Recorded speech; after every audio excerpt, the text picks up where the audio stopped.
commentators on the Vedas. So what he says that the Vedas can be interpreted on 3 levels, depending on the level of the interpreter who was trying to understand them.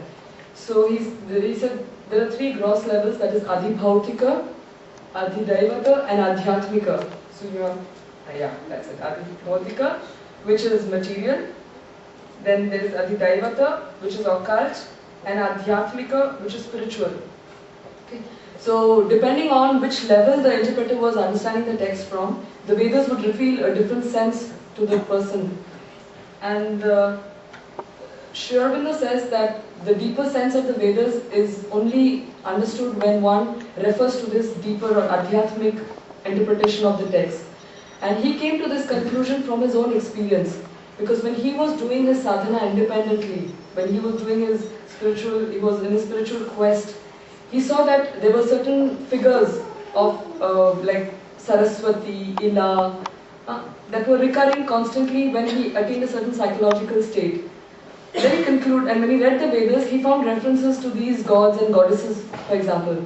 So what he concluded is that these gods and goddesses must be symbolic of those states of being that one was in. So he said that the Vedas are primarily symbolic in nature. So based on his own experience, he came to this conclusion that there is a deeper psycho-spiritual sense hidden in these Vedic texts. So what he said, that in order to keep his, in order to be consistent in his psycho-spiritual interpretation, he stuck to 2 principles. One, that the meaning of the words should be consistent throughout the text. I will elaborate on this a little later and you will understand why he made this as one of his fundamental principles. And 2, that it should be philologically justifiable, so that you can't just say that it's a fiction of his imagination. And the result of applying these 2 principles was, 1, that the Vedic hymns revealed an incredible consistency in its sense, that there was a certain coherence in the hymns, not just consistency in the words and all, but the hymns were interlinked in a very meaningful manner. And finally, that the Vedas acquired a universal applicability with that particular sense given to it. Now, when one understood this deeper sense of the Vedas, like symbolic sense, so the sacrifice that the rishis were performing were not just an external sacrifice, but an inner sacrifice that they were doing. I will come to that later on, but what happened as a result of that is that one was aware of the deeper quest of the Vedic rishis. Now this deeper quest is very beautifully depicted in one of the Upanishadic mantras, which says, Om Asato Ma Sad Gamaya, Tamaso Ma Jyotir Gamaya, Mrityor Ma Amritam Gamaya.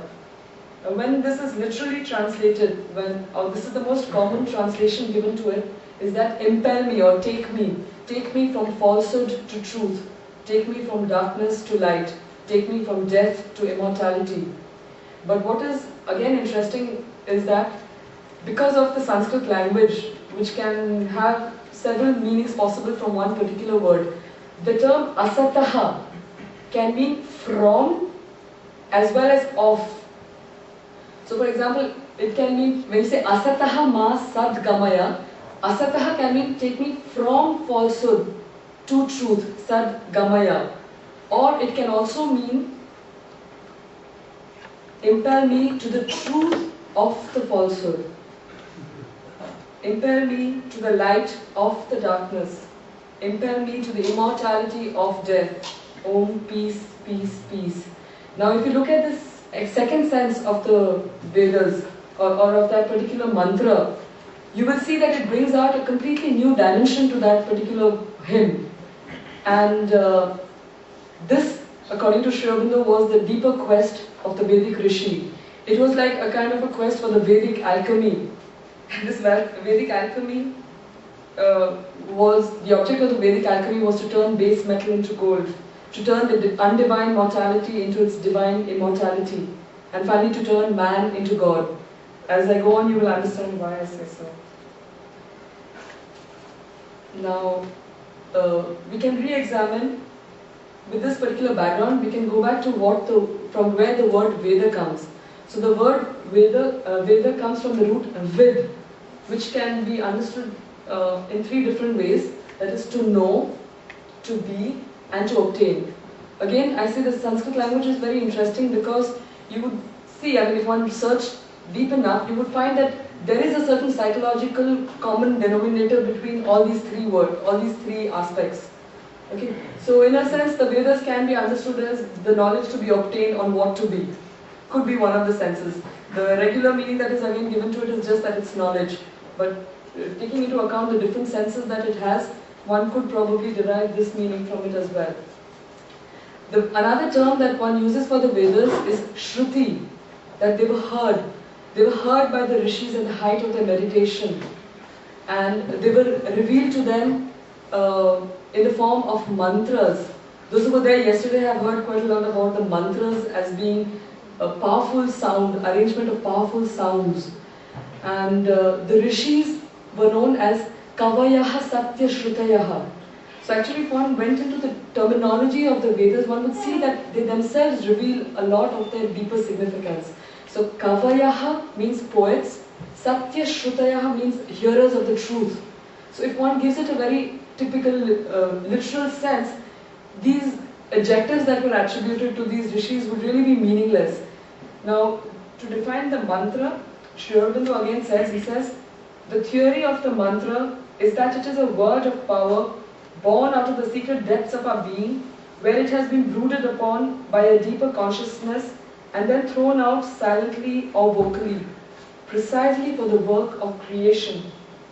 The mantra can not only create new subjective states in ourselves, alter our psychical being, reveal knowledge and faculties that we did not before possess, can not only produce similar results in other minds than that of the user, but can produce vibrations in the mental and vital atmosphere which results in effects, in actions, and even in the production of material forms on the physical plane. This can be understood if one gave a very practical or mundane example. Like for example, if you make a particular sound, you can shatter glass. And it's that sound alone which would shatter the glass. Now the mantra also is a certain systematized sound arrangement which would necessarily produce its effects in this world as well in other worlds. Now going back to how we have the symbolic sense. So I'll give you certain examples and you will see how the symbolism is relevant in its literal sense as well as in its deeper significance. So there are certain keywords. Sri Aurobindo says that if you are consistent with keywords and the deeper sense of these keywords, the hymns will start making more and more sense in the deeper context, in the deeper spiritual context. So certain keywords are ritam, ghritam and go. We'll take every word one at a time and see what it means. So the word ritam comes from the root rit. Now when Sayana is trying to interpret these texts, he gives them different meanings, which are possible because Sanskrit is a descriptive language. So it is possible to attribute very literal senses and different meanings to the same word. So in order to fit his ritualistic context, he sometimes calls it, translates it as sacrifice or water or sun or prayer, and once in a while as truth in action. So Sri Aurobindo says that this, to be consistent with the sense of rhythm, you have to take the sense of truth in action as the important factor. Because he says that this truth in action was a very important concept with the rishis. Their ultimate goal was the obtaining of swar. But swar was a state of consciousness, was a state of being, which was qualified by satyam, ritam, brihat. Satyam is the truth, ritam is the right, and brihat is the vast. So they had a lot of emphasis on this concept of ritam or truth.